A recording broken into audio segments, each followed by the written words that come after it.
Hello guys, my name is Tahmina and फिर से मैं आपके लिए केमिस्ट्री का एक टॉपिक लेकर आई हूँ और ये बहुत इंपॉर्टेंट टॉपिक है। इसको कहते हैं effective nuclear charge, Z effective भी कहते हैं इसको, show Z E double F के द्वारा करते हैं। इफेक्टिव न्यूक्लियर चार्ज जो है वो देखा जाए तो बहुत कॉम्प्लिकेटेड है, बट अगर एक बार समझ में आ गया तो फिर वो बिल्कुल ईजी हो जाता है, बिल्कुल कॉम्प्लिकेटेड नहीं बचता है। तो फिर देखते हैं इसको, एक बार समझते हैं।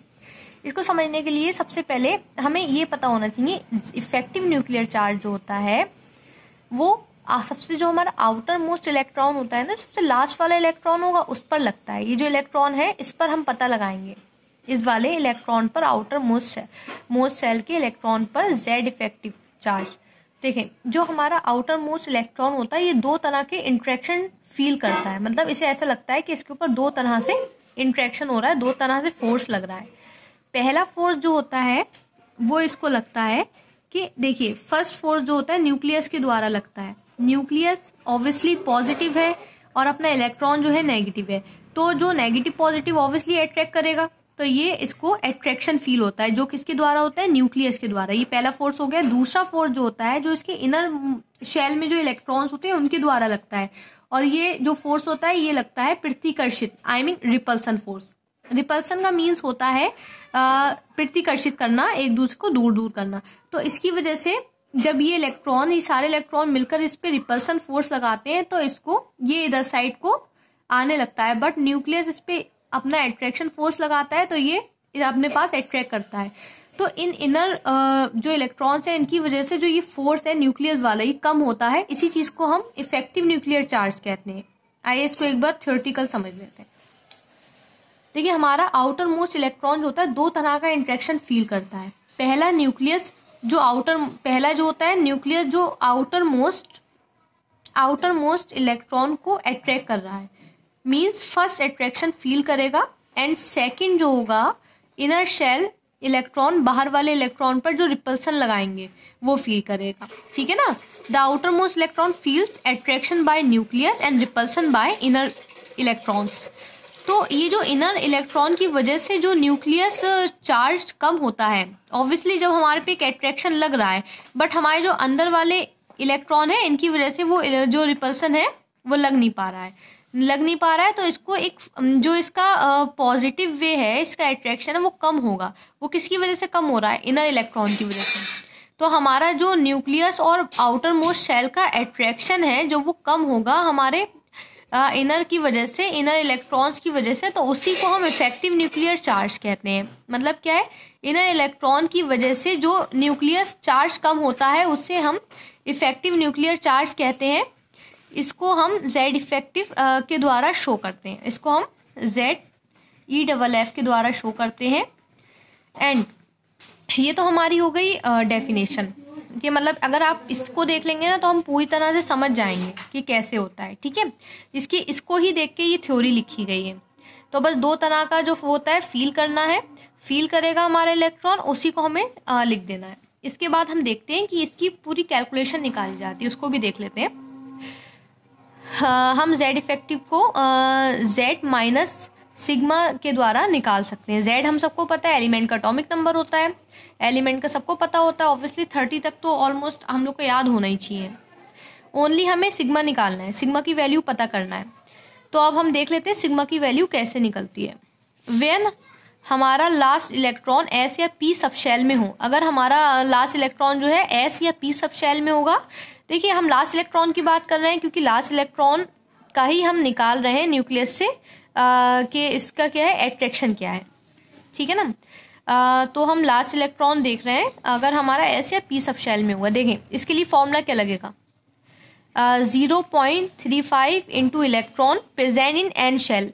ठीक है, 0.85 into electron present in n minus 1 shell. अब देखो, ये n shell, n minus 1 shell, ये सब मैं भी समझाऊंगी।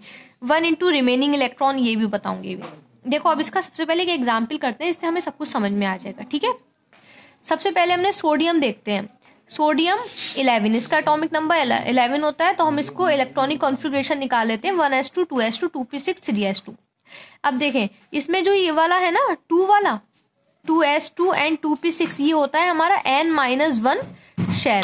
ठीक है, ये क्या है हमारी n-1 शेल। और जो हमारा जिसका हमें निकालना है 3s वो हो गई हमारी एन शेल, और बाकी जो इधर के बच्चे उन्हें कहते हैं रिमेनिंग इलेक्ट्रॉन।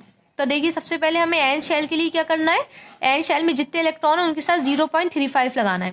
तो अब हम निकालते हैं 0.35 इंटू 0। ऐसा क्यों लिखा, क्योंकि इसमें सिर्फ 1 इलेक्ट्रॉन है और 1 इलेक्ट्रॉन जिसके बारे में हमें निकालना है, तो अगर इसके बारे में हमें निकालना है तो इसके अंदर कोई भी नहीं बचा, तो इसलिए हमने 0 करा। उसके बाद 0.85 है, हमें इसके लिए देखना है n-1 के लिए, तो 0.85 इंटू 8। अब कैसे, 6 7 8, 2 इसमें 6 इसमें 8 हो गए, तो हमने इधर इंटू 8 कर दिया। उसके बाद रिमेनिंग कितने बचे, 2 बचे, तो हमने 1 इंटू 2 कर दिया। इसके बाद 0 प्लस 6.8 प्लस 2, ठीक है ना, ये इसका निकल कर आया, प्लस 2 डाले इसमें, तो 8.8 हो गया हमारा। ठीक है, तो ये हमारा जो है इसकी वैल्यू प्रॉपर निकल के नहीं आई, सिर्फ अभी सिग्मा की वैल्यू निकल कर आई है। अब z माइनस सिग्मा करेंगे तो हमें पता है इसका z क्या होता है, सोडियम का 11 होता है। जब 11 में से माइनस करेंगे 8.8 तो हमारा 2.2 निकल कर आएगा, ये इसका आंसर होता है। ठीक है, ये हमारा हो गया s और p की बात है।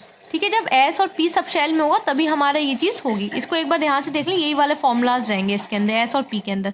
इसके बाद हम बात करते हैं, अगर हमारा लास्ट इलेक्ट्रॉन d और f सब शेल में होगा तो हमारा फॉर्मूला कैसे रहेंगे। ठीक है, देखिए d वाला बहुत आसान होता है, d और f में कोई हमें ज़्यादा कैलकुलेशन नहीं करना है, ज़्यादा दिमाग नहीं लगाना है। देखिए सिग्मा जो है 0.35 into electron present d shell और बाकी सब में रिमेनिंग 1 इंटू, मतलब जितने भी इलेक्ट्रॉन है उनकी 1 से गुणा कर देना है, जितने भी हों, वापस इसमें ये देखना है, ये लगाना है। ठीक है, क्लियर। चलो इसका एग्जाम्पल देख लेते हैं,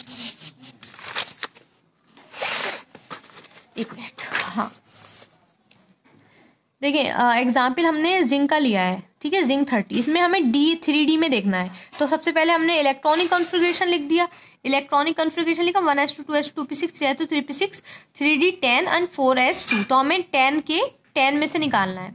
तो सबसे पहले 10 में अगर 10th वाला निकाल लिया तो हमारे बाकी कितने बचे, अगर 1 निकाल लिए 9 बचे, तो हमें 9 इंटू 0.35 कर देना है। ठीक है, ये हमारे ये वाला हो गया जो इसके अंदर इलेक्ट्रॉन है, जो बचे हैं 1 के अलावा 9 बचे हैं ना, 9 इंटू 0.35।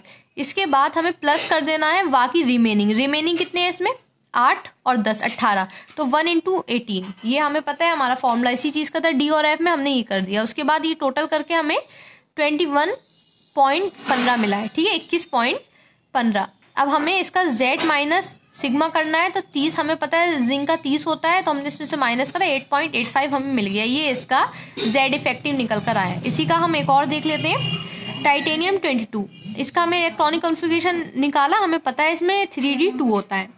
तो सबसे पहले हमें पता है जब 1 का निकालना है तो 1 बचा, तो 1 इंटू 0.5। इसके बाद इसमें रिमेनिंग 18 बचे हैं, 1 इंटू 18 लिखा है यहाँ पर 1 इंटू 35 आया। उसके बाद 19.35, जब इसका z इफेक्टिव देखा, z माइनस सिग्मा, तो 22 में से माइनस 19.35 निकाला तो 265 बचा। ये इसका आंसर आ गया। तो इसमें रूल्स फिर से एक बार रूल्स देख लेते हैं, क्योंकि इसमें प्रॉब्लम हो सकती है। देखें, ये चीज़ ध्यान से रखें कि जब हमारी s और p की बात होगी तो हमारा ये लगेगा। ठीक है, मतलब ये लगेगा n शेल में, ये लगेगा n-1 शेल में, और n शेल हमारी ये होती है, n-1 ये होती है, बाकी रिमेनिंग होगा। बट हमारा d और f में ऐसा कोई सीन ही नहीं है, बहुत नॉर्मल सा है कि भैया जो हमारी d वाली शेल है उसके लिए हम 0.5, बाकी सबके लिए सिर्फ 1 इंटू। ठीक है ना, बाकी सबके लिए 1 इंटू, उसी के अकॉर्डिंग हमने सारे क्वेश्चन कर दिए। तो ये है आपका z इफेक्टिव न्यूक्लियर चार्ज, जिसको सब लोग पता नहीं कितना बहुत ज़्यादा कठिन समझते हैं, बट इतना कठिन नहीं है, बस इसको एक बार समझ लें, इसके अकॉर्डिंग ही समझ सकते हैं। और गाइस प्लीज़ वीडियो को लाइक करें, सब्सक्राइब करें एंड शेयर करें।